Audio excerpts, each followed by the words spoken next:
He's going to. Thank you very much. Okay, so the zig-zag conjecture comes from physics back to 1995 when David Broadhurst and Dirk Kreimer were investigating these numbers David was reporting on in his talk. And although it's related to physics, I'll give a purely mathematical account of it. So I don't want to talk about physics because I expect a purely mathematical audience. Yeah. And first thing to mention is that this is all work together with Francis Brown. And yeah, I start with the definition of these numbers, some of the numbers David was talking about in his talk. And in a purely mathematical and a little bit cleaned up version, it starts as a map. We have a map, and it starts from 4 regular and internally 6 connected graphs. And I give you an example.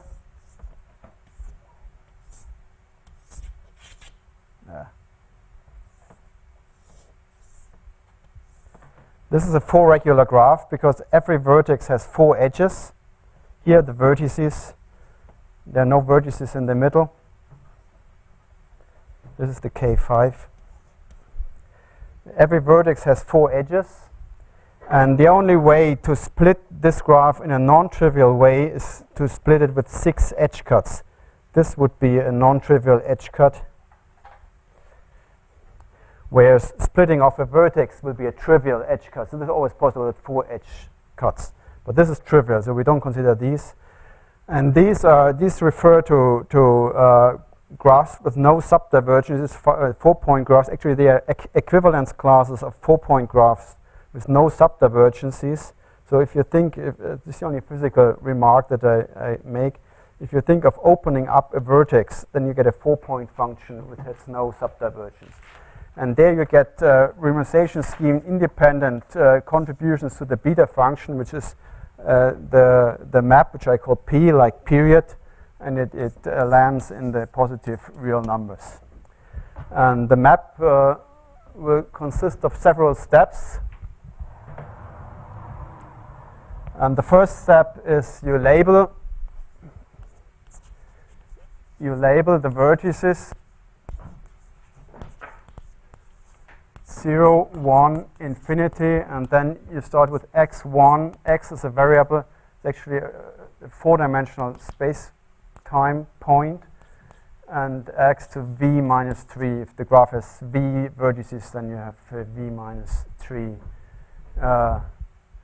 variables, and we do this here for the example. So 0, 1, infinity, x1, and x2. The next step is delete infinity.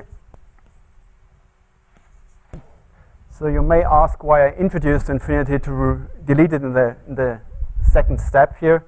The point is that you can't see this for this graph, but for a general, a very complicated graph, you get different graphs depending on which vertex you label infinity. But you always get the same period. So you're free to label the vertices as you want, and just one of the vertices will be infinity. And whatever this vertex is, if you delete it and you then follow the prescription I give, you get to the same period. So actually, introducing infinity gives an equivalence class of graphs which give the same period. Delete the vertex and the edges. And the edges, mathematical deletion of the vertex. And the third step is that you correspond, that the edges of the graph correspond to so-called propagators. We had this in David's talk, but here we use position space. So David was talking about momentum space and parametric space, and only mentioned in a short word position space. But what we need actually to do this is position space. And this is 1 over the Euclidean norm squared of the difference between x and y, and this x norm squared is something like the first coordinates. I call this x first coordinate squared plus blah blah blah plus x force is 4-dimensional. Because your x's for 4 dimensions, but 0, 1, and infinity are on the Riemann sphere. They're not 4-dimensional. These are only labels. They are no vectors. So you're not. So far, they are only. You take xi minus 1 when one label is. I later next step, I take xi minus 1, and 1 is then a unit vector in 4 dimensions. Okay, so it will be. So far, it's only labels. It gets Because you print xi minus that's the next. 0, 1, Yes, that's the next step. If you want to know what 1 is a unit vector. Vector in R4, and 0 is the origin. Right. And the fourth step is this, the complicated, the hard step. So you want to calculate the period of the graph. And this is an integral 1 over pi squared to the v minus 3. This is a kind of a trivial normalization to get rid of trivial factors of pi that you pick up if you do this integral, and you integral over dx1 to the 4 dxv minus 3. So I have a mathematical audience, so I should write the d's at the end of the integral. I hope this now this way, and then as a product over the edges 1 over, these are kind of quadratics q of the edge. So of the propagators, there's the product of the propagators. And the one source of the difficulty of this integral is that these are not linear functions like you had in for example in a multiple zeta value where everything is linear. These are quadrics, and these are much more complicated than in general. This is a very complicated object, and we do this for the example of that I gave here. I delete infinity, so what I have left with is this here, and I have 0, 1, x1, and x2, and I get p of k5 is 1 over pi to the power 4 integral d4 x1 integral d4 x2, and then I have 1 over 1 minus x1 squared. This is this one here, 1 over x1 squared, x1 minus x2 squared, 1 over x2 squared, x2 minus 1 squared.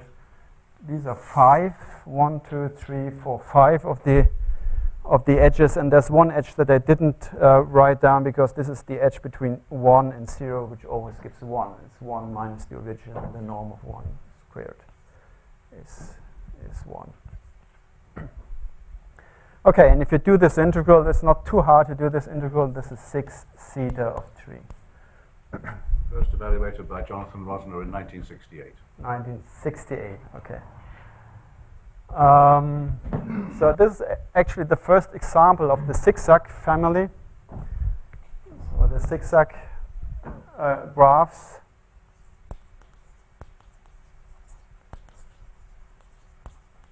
And they are kind of a nice family. They're easy to draw. You just join neighbors and next to neighbors on a circle. The vertices are all on the circle. So this will already be a large zigzag graph here. And if I say Zn, n is the physical loop number, then n is number of vertices minus 2, is the first Betti number of the graph that I get after I remove one vertex, infinity. Where So- is zig and where is that? Yeah, this is from a different plot. If you swap every second arc outside, then you have this. then you have this picture. And if you straighten these arcs, then you have this picture. Zigzag version of this graph. And the conjecture, 1995, by David Broadhurst, Dirk-Kreimer, says that the period of the zigzag graph with n loops is 4 times 2n minus 2 factorial over n factorial n minus 1 factorial 1 minus 1 minus minus 1 to the n 2 to the 2n minus 3 zeta of 2n minus 3. So these are periods which can be given by a single Riemann zeta function. And they are very exceptional because in general periods of these graphs are, if they have high loop order and they're very complicated objects, if they are of kind of loop order between 6 and 8, 6 and 7, then there are multiple zeta values, and there's only one 5/4 graph to at each loop order which has which reduces to a single zeta. It's only one known. There could be others at very high loop order, but I suspect that there's only one 5/4 graph which respect to single zetas. And although this is kind of, you know, a strange talk to give on a conference on multiple zeta values, if you talk on the only and most simple case where there's a single zeta, but the proof of this conjecture needs multiple zeta values. So that's kind of the reason I'm allowed to talk here. These are the Catalan numbers. The These are the Catalan numbers. in front, this factor. This here, yeah. Yeah. Weird. The Catalan numbers. Yeah. Catalan numbers times Mersenne numbers. Right. This is a weird thing to write actually two cases, n even and n odd, in one formula. Yes. So we will have, the proof will have actually two parts. One is the even part and one is the odd part, and only present one of the two parts. So the point is, in general, After Mersenne. And he's going to explain why. No, then we have just one. in general, most periods at not too high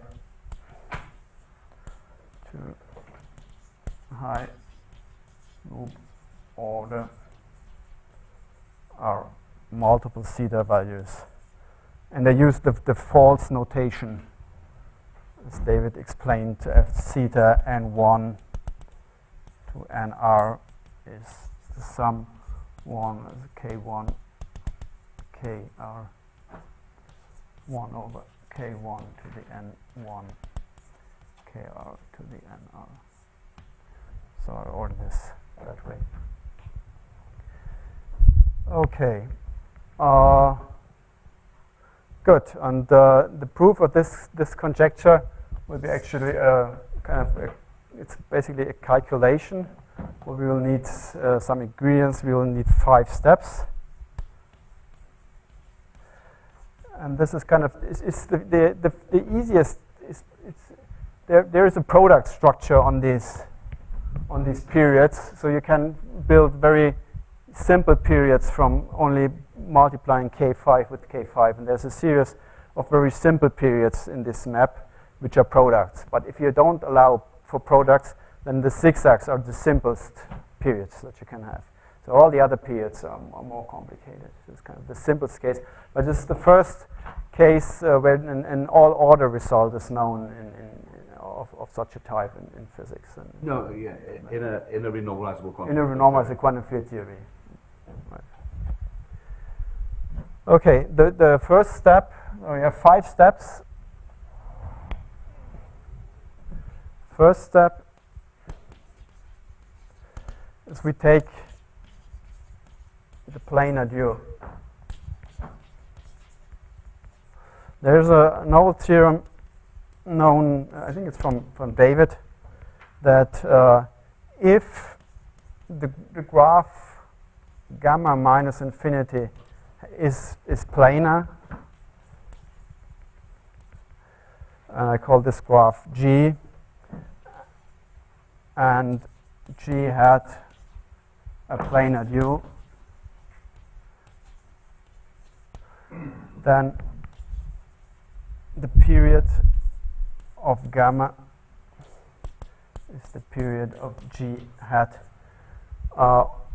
where G hat is not in all cases a phi to the 4 graph, so it's not really in this graph, but it can still apply steps 2 to 4 to define a period for graphs which are non-phi to the 4. The G hat will not be phi to the 4, but the period means apply steps 2 to 4 to this graph G hat. And in our example of the zigzag graphs, we find that the period of the zigzag graph with n loops is the period of the following graph. Looks like this. So here are the vertices, and then there's an alternating. So here are the vertices. Here is 1, here is infinity. I didn't plot, here's 0, here's 1. I didn't plot infinity because infinity is kind of a bit awkward when you don't have a phi to the 4 graph, so you better delete infinity first. And so there's no infinity, but you can use the Feynman rules 3 and 4 to give this a period. And there's a horizontal line, and the vertices on the horizontal line are alternatingly connected to 1 and to 0. And there's an extra propagator that goes from 0 to 1, which I could delete if I want, because this is only a factor of 1. And the idea is actually here on the blackboard. If you want to do this, you do this carefully with some examples, and you see quickly that it has this shape. The idea is that if you calculate planar duals, then you have vertices on the faces, and the edges cross the original graph. So you have vertices here, and then you have edges like these, and edges like these, and edges like this. And if you straighten out this middle zigzag line, then you get this horizontal line. And this is if you do the whole thing. And it's important to notice that this is actual planar after removal of one vertex. It doesn't look planar, but if you remove one vertex, then the graph is planar. So this is the first step. And the second step is introduce a variable. This is the main tool. We want to have something like a recursion on these objects. But if there's no variable, then it's very hard to figure out that there could be a recursion if I only talk of numbers. So I want to introduce functions, and I call these functions graphical functions, because they come from graphs, and I just do this, just construct this horizontal line bit by bit, and I stop in the middle where I have a variable set, and have here some lines. This is only half the graph if you wish, and I want to add more edges here and here, and to construct this graph. But I stop in the middle, and this gives a function of z if I integrate over these vertices here. With integration not over z. So I just leave one of these space-time variables unintegrated. I give you an example. And the example is the first non-trivial case. This is this example here. Here is 1, and here is 0. And this corresponds to, I have this again, this trivial factor of pi squared. We have one vertex to integrate over. I call this vertex x. This is d4x, 1 over 1 minus x squared, 1 over x squared, 1 over x minus z squared. And 1 minus x squared is this propagator, x minus 0 squared is this propagator, and x minus z squared is this propagator. And this is a function of z, but this is now here z is a vector in r to the 4, but I want to consider it as a function in the complex plane because I have the following properties. And the following properties, property 1 is that this graphical function, I call this f of z, f with the index of the graph, fg of z. Yeah, fg is a function on a 4-dimensional vector z, but it can only depend on the length, on the modulus of z. Is a function of the norm of z. And the only other thing that can appear in the result is the angle between z and the unit vector 1. This is the only information that I have. So it has only 2 bits of information. And because this has only these 2 bits of information, I can present this graphical function as a function in the complex plane by the following picture. So if you think of the complex plane, then I want to associate to this unit vector 1 the 1 in the complex plane, and then I can plot this graphical function by a z here. If this is the length of z, and this is this angle z, and between z and 1. So if this graphical function has a certain value, it's a positive real number, then I plot this here, this value. And there's another way to plot this.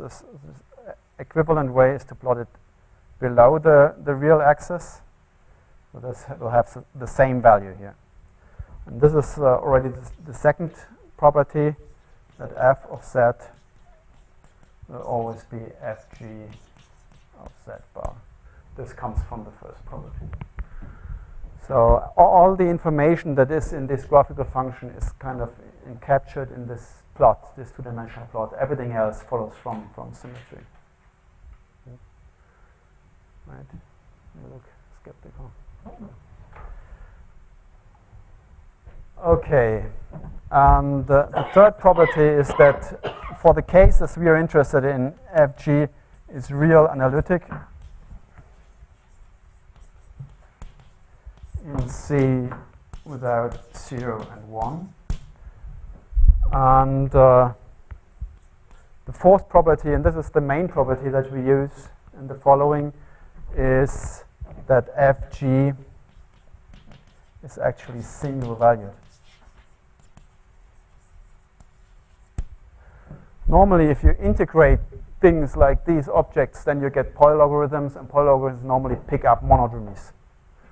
But this object, this graphical function cannot pick up any monodromies.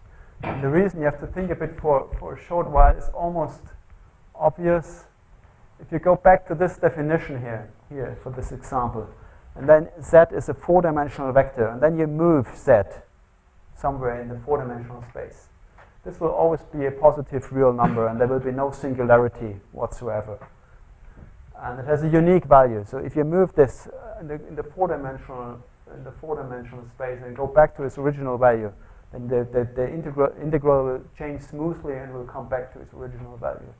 And there's no, maybe we should add here small epsilons such that the 0 locus of the denominator does not touch the chain of integration, but it's only, with the Euclidean norms, the only points where this happens. So you could have plus epsilon here, plus epsilon here, and plus epsilon here, and then at the end let epsilon go to 0.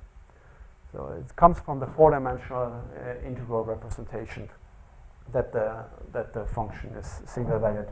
And this is actually a very important property, because single valued functions which come from these integrals will be much easier to handle than all the possible functions that you can get. Excuse me, Oliver. Everything you said would also apply to phi cubed in 6 Yes. dimensions? You can do the same thing in any dimensions. Does not even have to be a quantum field series. You can mix all degrees. It has to be convergent, the integral. I don't want to talk about divergent integrals. You can do it with any number of dimensions. Should be more than 2, maybe. To have a propagator. Any even number of dimensions. It could even be odd numbers of dimensions. But then you'd have But then you have square roots. But you don't care. this would still be a single valued function. So still have 1, 2, and 3, 4 for these. Thank you. So on the example, I always want to go back to the same example. This is this one here. This graphical function z0. This is 4 times I times d of z over z minus z bar, where d of z, d is the Bloch-Wigner dialog.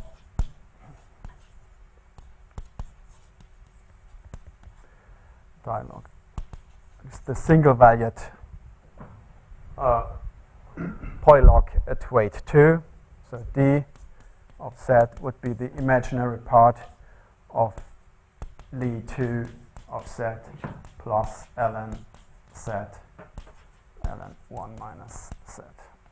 And Li2 of z, this number is on k equals 1 to infinity z to the k squared. So, and this is a single valued function, the first example. And we know that it has to be a single valued function because it's a graphical function, and we check property 2 maybe.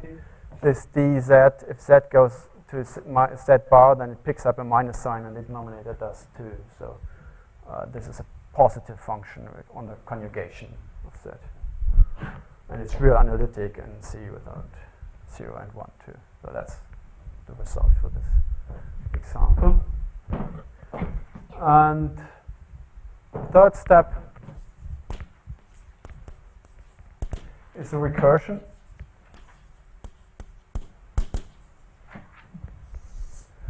So now we want to add edges to this graph and calculate the new graphical function. And there are 2 edges which are easy to add, which are edges between z and 0. An edge between z and 0 just gives a z times z bar.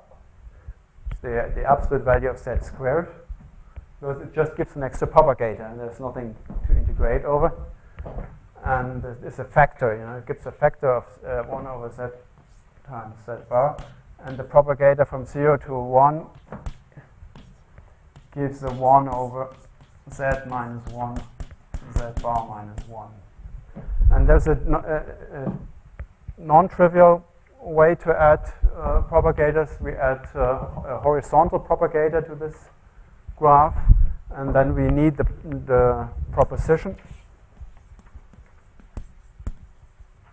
that minus 1 over z minus z bar dz bar z minus z bar times a graphical function which looks like this. That is the graphical function where this horizontal edge is gone and the variable z is sitting here. And the proof of the proof of the proposition is very easy. It comes from the fact that the 4-dimensional Laplacian of a propagator in 4-dimensional space minus z squared is minus 4 pi squared times the delta function, the 4-dimensional delta function of z minus x. So there should be a differential equation for these propagators, and if you translate this 4-dimensional Laplacian to the angular coordinates and into 2 dimensions, you get this differential equation. And I should mention that this differential equation looks different in other dimensions. So if you do 6 dimensions, then the differential operator will be much more complicated. You get a square here, you get a square here, but you get an extra term. So this inverting this differential operator is much harder in dimensions different from 4. So 4 is certainly a special dimension here for this problem. And then you need a theorem because you want to invert this differential equation, and the theorem says if z minus z bar times this object here, this side, I always have denominators 1 over z minus z bar, and I want to get rid of this denominator, so I multiply with z minus z bar, is a single valued multiple polylogarithm, a generalization of the Bloch-Wigner dialog. Then I call this G of z. Then z minus z bar of this complicated object with the extra edge is the unique single valued multiple polylog with the two properties that f of z is minus f of z bar. This is from the symmetry of the graphical functions, but we multiplied this with z minus z bar, it picks up a minus sign, and minus dz bar f equals g. That fulfills the differential equation. So inverting this operator has a unique result in the space that generalizes these Bloch-Wigner dialogues. So there's no kernel that has to be determined. So if you have a guess and it works? You have a guess and it works, and this is actually the only exercise that I have for the audience today to check this for the Bloch-Wigner dialog.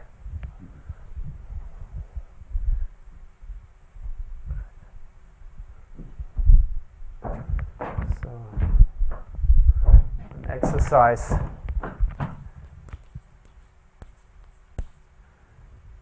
to prove the formula for this graphical function. Essentially, to calculate the number 4. One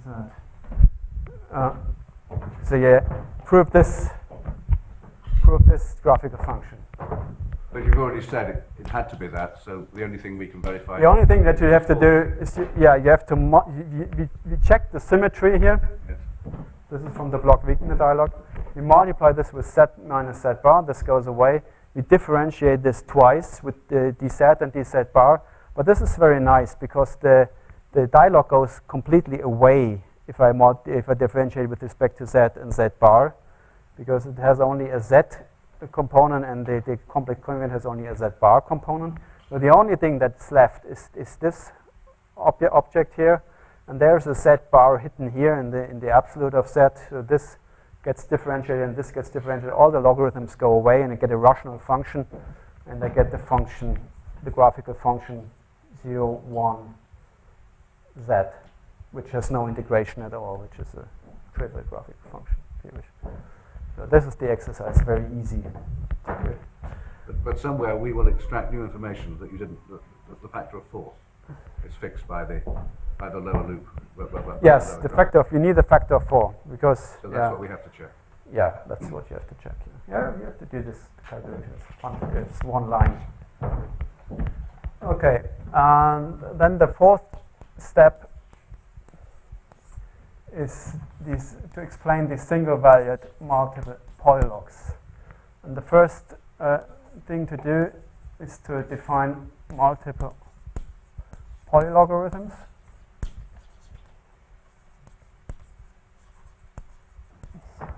So let W be a word in a two-letter alphabet in 0 and 1. And then I have L, W of A is a letter 0, 1. And if I differentiate this with respect to Z, these are holomorphic functions with monodromies, then I get L, W of Z minus A. It's a consequence of the false notation that I use, that I differentiation with respect to z deconcatenates with, on the right hand side. So often you see the same thing on the left hand side. And we need a integration constant which says that L, this defines these L omegas, these LWs, and we need an integration constant which is simply LW of 0 is 0 unless W is a sequence of zeros for which we have zeros. If we have n zeros of z, then it's ln z to the power n over n factorial. And the example, I think everybody knows this here, maybe, that the L of 1 naught naught, if this is n1 minus 1, blah, blah, blah, 1 naught. So it's actually a quite general example. The only thing that is missing are words which start with 0, but there are similar formulas for them. These are sums 1 k1 kr set to the kr k1 to the n1 kr to the nr. And we immediately see, this is on they are multivariate functions, so this is on the sheet where the functions are holomorphic at z equals 0, where they vanish as they have to do in this condition. And you see that these polylogs, multiple polylogarithms, are connected to multiple zeta values, and I have a minus 1 to the r missing here, because I have z minus 1 and not 1 minus z if a is 1. And they're connected to multiple zeta values, so you have LW of 1. This is what I call zeta W, and this is the same formula holds for the zetas if z equals 1 here. Zeta, if this for this word, then z is 1, and this is a multiple zeta value. And we extend this definition by shuffle, by the shuffle product to all words. This is only for words that start with 1, but we can extend both definitions. So your zeta W there includes the minus sign, does it? The zeta W includes the minus sign. And we set zeta 0 equals zeta equals 0, but you can put it to any other value, like gamma.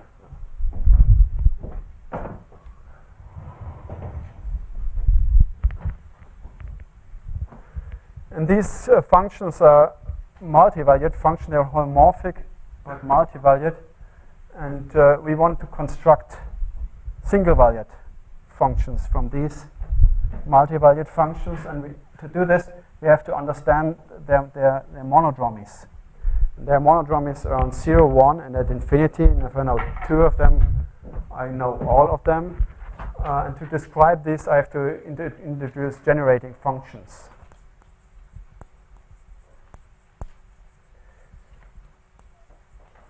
It's always very handy to have if we have a shuffle product and to introduce generating functions. L of z is the sum over all words L W of z times the word. So it starts with 1, which is not the letter 1, it's actually the number 1 here. And then we have something like ln z times, now I need the letter 1, which I call x1. This is no longer a 4-dimensional vector, this is a letter. This is the letter 1 here.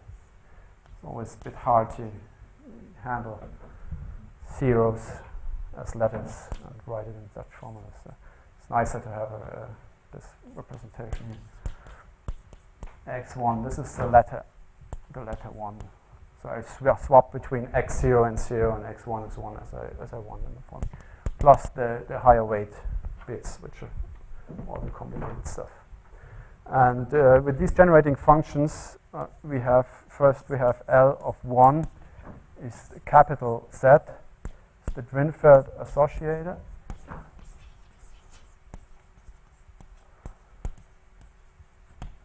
And we have M naught, this is the monodromy around 0 of Z, is e to the 2 pi I x naught L of z. Now this is quite simple. M1 is a bit more complicated. We have this Drinfeld associator, and then e to the 2 pi I x1 z to the minus 1 L of z. These are the monodromies that we have. And now we want to construct single-valued functions, and we do this by also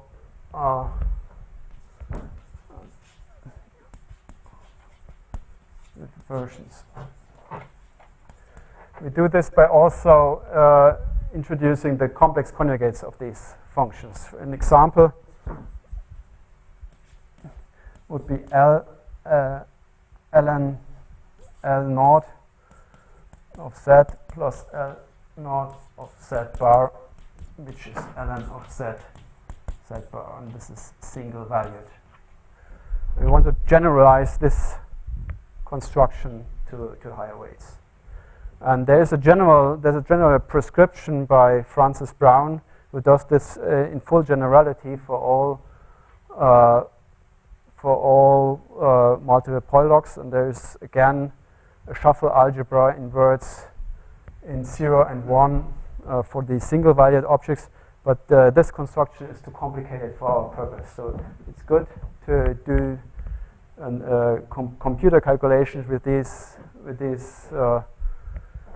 versions of the single valued multipolylogs, but it's not so good to do proofs by pencil and paper to all orders. So we need a simple construction of these single valued multipolylogs, and the price that we pay is that this construction will only work in very few cases.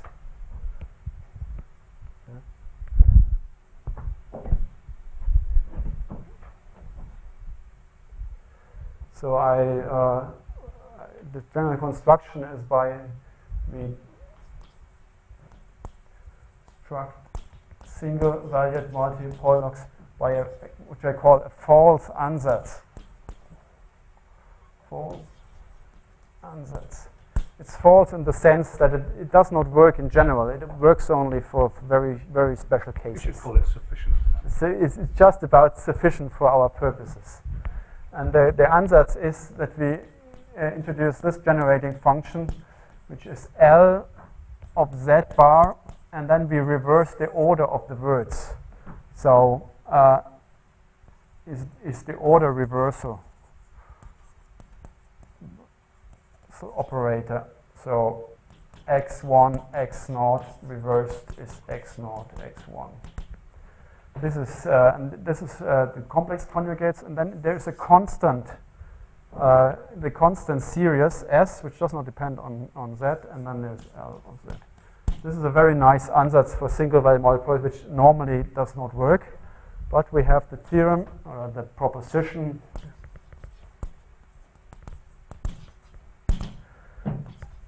with S equals S naught naught naught plus S1 naught 1 plus S1 1 naught plus S1 naught naught. And it starts with 1, so this is the number 1. And S naught naught equals minus 4 sum of k greater or equal 1 zeta of 2k plus 1 x naught x1 to the power k x naught. This is a constant series in the words in 0 and 1.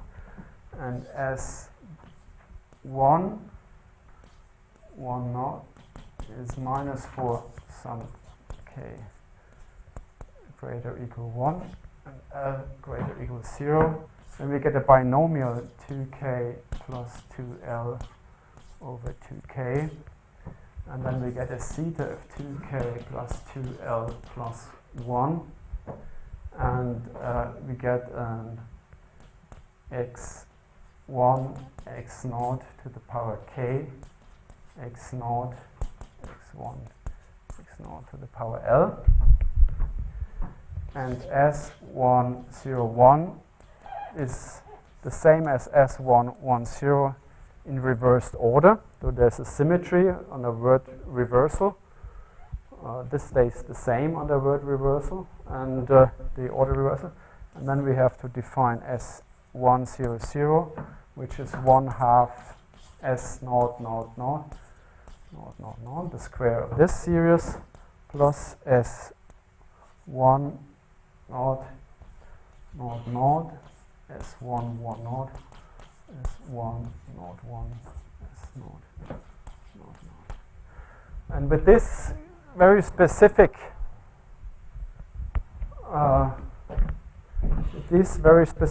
ansatz for the S, the constant series S, we have that this F is single valued in very special cases.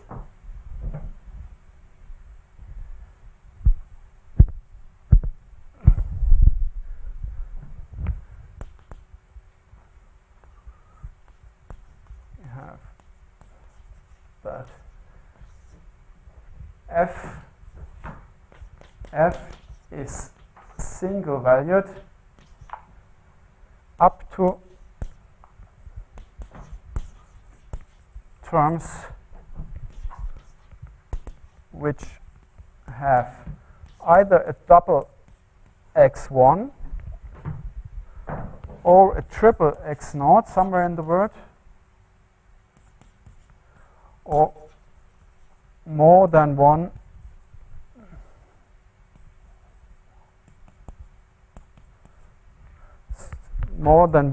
pair of two x0s. So it almost always fails, this ansatz. That's the reason I call it false ansatz, because in a general word we always find double x1s, triple x0s, or more than one double x0s. So there's only very specific. That's up to and not including. Yes. Those things start to. Which have up to terms which have. And these are the false. These are the bad words. These are the bad words. Yeah. The beginnings of the bad words. The beginning of the bad words. So these are the bad words up to terms. So if I'm single valued if none of these appear. The example would be the 4I times the Bloch-Wigner dialog will be an F01 of Z minus F10 of Z, where F omega is defined as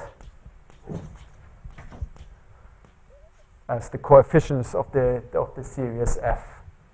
So defined by F equals sum Fw times W. So this is the way that the Bloch-Wigner dialog is represented in terms of this function F. And we see that this is single valued because it has only 0, 1 and 1, 0, and none of these forbidden subwords appear.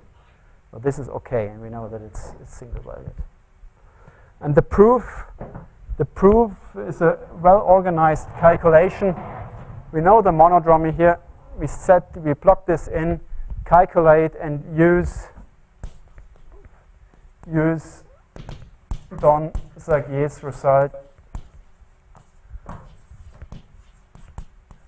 on zeta 2, blah blah blah 2, 3, 2, blah blah 2, 3. And if you look very carefully, then you might have already spotted that something like this might happen here, because if you look at this word, this 1, 0 translates into a 2. There's the string of k minus 1 2s. Then there's an x1, x0, x0 is a 3, and there's L 2s again. So this is where Don Sagier's result enters this proof. So that was very, and this is where the single valued, the Riemann zetas appear, because here we live in a multiple zeta world. But these very special multiple zeta values reduced to single zeta values. So this is the main ingredient. So actually, we have these objects, but these are related to single zeta values. So you proved a theorem which would enable you to solve the problem if Don had given you a formula. Right. Which you have. which he has. Okay, so this is step 4, and now step 5, we almost finished. The only thing that we have to do is we have to put everything together.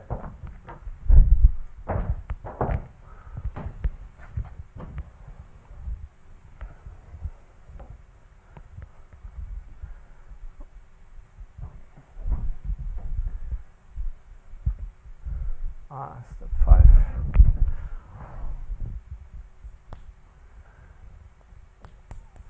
Put.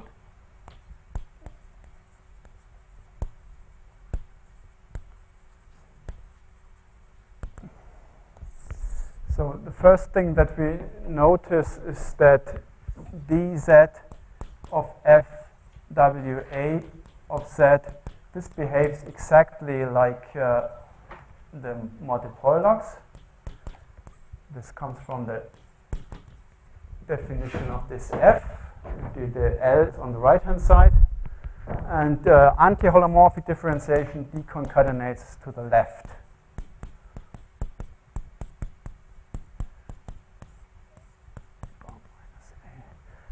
And f, if I complex conjugate f, then this is the same as if I reverse the order of the word of the word in f. This comes from the symmetry of S. S has the symmetry, and if you look at the answers, then it's clear that f has the symmetry. That is symmetric under reversal of the order, then this property should hold for f. And now we want to calculate. Then we want to start our first step of the recursion, which is this graph here. And I calculate minus dz bar of z minus z bar times this graph. And now we use our proposition. Yeah, and we find that this is z minus z bar times this graph here. This was the proposition. And this is the Bloch 4i times Bloch-Wigner dialog, which I write in terms of the f's. And then I have an extra propagator. Here is z, extra propagator from 0 to 1, which is z times z bar. Yeah. The propagators now are much easier because we have 2 dimensions, and z squared, z absolute squared, is just factorizes in z and z bar. So now we integrate this, and if we integrate this, and we know we can use these properties, we only add zeros to the right, and if I do the anti-holomorphic integral, to the left. So we immediately find that this proper graphical function, z minus z bar times this graphical function, 1, 0, z, is, I get a minus sign from here, and then I have to add zeros on the left and to the right, because I have to integrate twice, z and z bar, minus f0, 1, 0, 0. Okay, so this 0 and this 0 comes from here, z minus 0, z bar minus 0, and this comes from the edge z connecting to 0. So if I want to do the next step, then I have to calculate this here, 0 and 1. And I do exactly the same thing. I get another minus sign, gives me a plus sign. And now I connect everything to 1, which gives z minus 1s, and I get 1s here. So this is f1 naught naught 1 naught 1 of z minus f1 naught 1 naught 1 of z. And we again realize... No z bars involved in the right hand. There are z bars. F's are functions of z and z bar. Ah. Yeah, you could write z comma z bar if you like. These are functions of z and z bar. They are single valued multiples. You see that these are single valued multiples by luck. We only have a double 0. We don't have 2 double zeros. We don't have a double 1, and we don't have a triple 0. So these are single valued. And moreover, it's just a single valued, and they have the symmetry that they should have, because complex conjugation. This is this property just gives It's the right symmetry. In fact, you could This is the word of this reverse. you could always miss out the second term just by putting imaginary Yes. at the beginning. Yes, yes, yes. That's the next thing.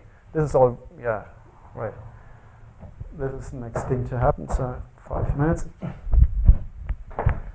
So, and now we can continue, and everything that happens is that we add zeros and ones alternatingly to the left and to the right of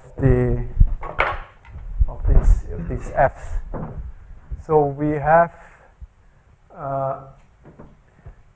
in general, we have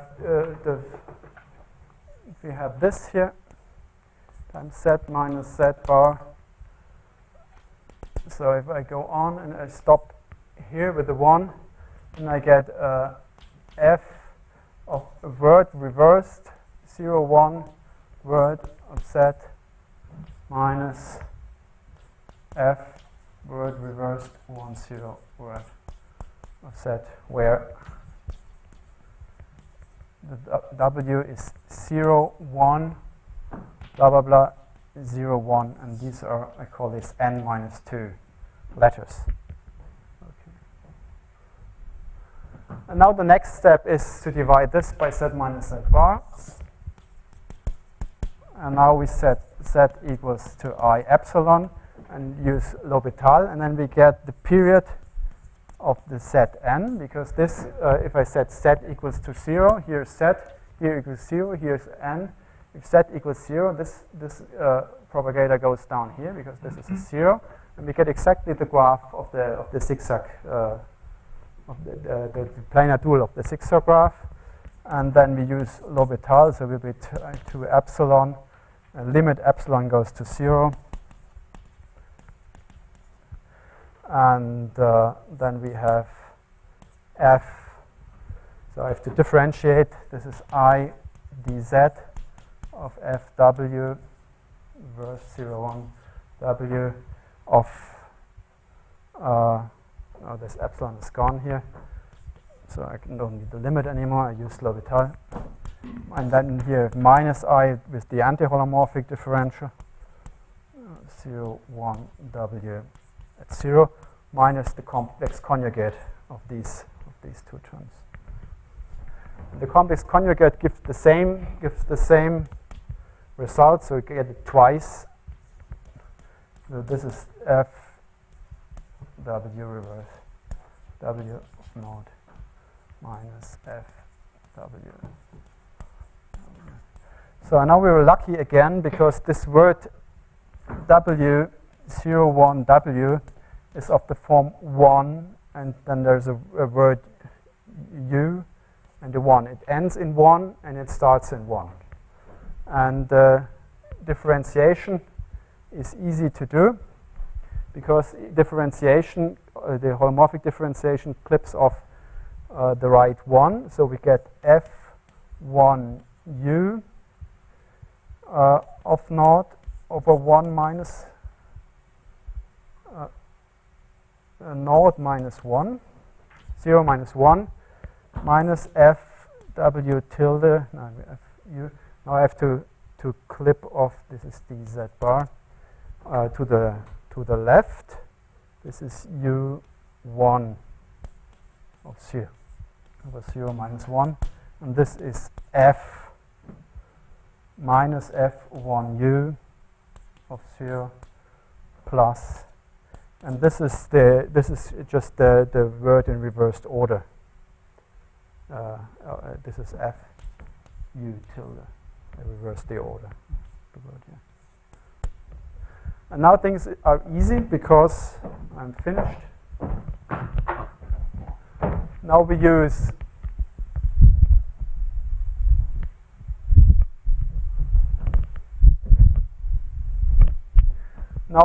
that L of 0 is 1. We have to be a bit careful with the logarithm at 0, but we can regularize everything. Everything is well defined, that there's no problem with regularization. So that f of 0 just picks out the s part. And 1u is 1, 0, 1, blah, blah, blah, 0, 1. These are n minus 3, 1, 0, 0, 1, blah, blah, blah, 0, 1, n minus 3, and 1 u tilde is 1, 0, 1, blah, blah, 0, 1, n minus 3. So I have u is 0, 1. This is wrong here. 0, 1, 1, 0, 0, 1, 0, 1. So now we see which terms of the S we need here. If we compare this, we only need this S 1, 1, 0, because we also have a double 0.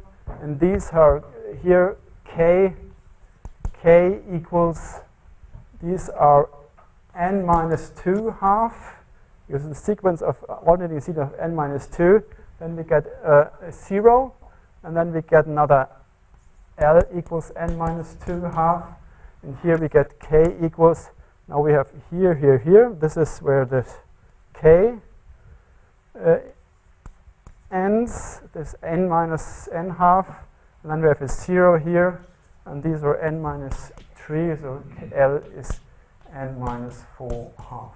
In the easy case where n is even. In the case where n is even. The easy case where n is even. It's not the easy case, it's the same. It's not easy, it's actually exactly the same. Yeah, this last remark. So now we are finished. P of Zn equals minus 4. And now we just substitute this. So it will be 2n minus 4 over n minus 2 minus 2n minus 4 over n times zeta of 2n plus 3. Right? 2k minus. But if it was always that, everyone would have discovered it. It took my ingenuity to see that of the odd case, you get the Mersenne numbers as well, and nothing on the blackboard indicates where your Mersenne numbers come from. Minus 3. These are just the Catalan numbers. Where do the Mersenne numbers come from? From the other calculation. Yes, from the other calculation. On the board. So, and this proves the zigzag conjecture in the even case. And the odd case is actually the same. You only swap zeros with ones. You can repeat the whole game where zeros and ones are swapped. This is duality in the multi-zeta values. The transformation t goes over to 1 minus t. And the only difference... Don't you need to reverse the order then as well? Yeah, but this is, you have to go through the whole game again and see where things change. But basically, the only change is in the way you use Sagier's result. And there is actually a sum of two terms. And in the even case, is one binomial is picked out of the two terms, and in the other odd case, the other binomial is picked from the Sagier's result of the two sums. And the other binomial has this factor 1 over 2 to the power 2n minus 3. The other case, n odd, is simply by swapping x0 with x. So Zagier's was used twice. First of all, to prove the sufficiency of your false analog. Right. And secondly, to give the Mersenne numbers that made the discovery non-trivial.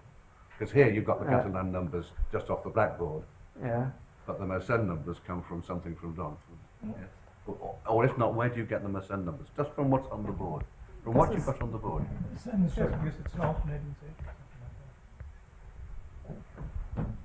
Yeah, you use it twice because you use it once in the even case and you use it once in the odd case, but it's the same formula. And you use the results for both parts, but the powers of 2 cancelled in this case. There's always two parts, and one of them has the power and doesn't. And if you go to this proof, then in one case, one of the two binomials cancels, and in the other case, the other binomial cancels, and you're only left with one binomial. Okay, and with a computer, you can do many more calculations of this kind of periods, which are more complicated and give more zeta values. But with pencil and paper to all orders, this is everything we can do. And we were very lucky to get through anyway, because we actually used everything that we could use from our false answers. We had double zeros, but we were not allowed to have triple zeros, double ones, and more than one double zero. So, question? Thank you very much, first of all.